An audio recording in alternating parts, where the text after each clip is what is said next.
Don't worry, good things are coming, even if you can't see them yet. Be proud. You survived the days you thought you could not. Stay where your presence is valued. Be proud you survived the days you thought you could not. I just want to be the happiest version of my life. Stop looking back, there is nothing there. Your healing, blessing, and miracles are ahead of you, not behind you.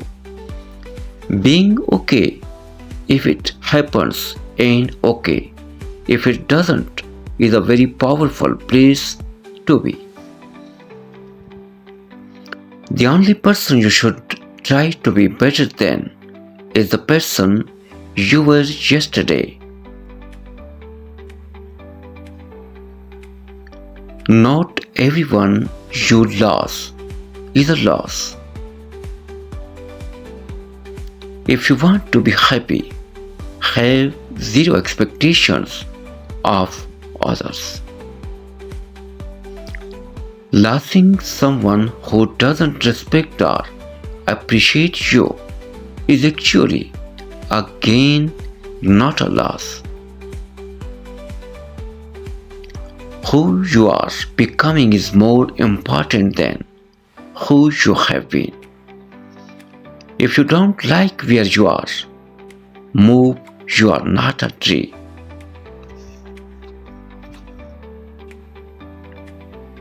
Run away from people who turn off your smile. Life is like a puzzle. Never waste time trying to place people where they don't fit. Pride and ego got people losing the most solid ones in their corners. I usually give people more chances than they deserve, but once I am done, I am done. This chapter of my life is called Now That I Know Better, I Must Do Better.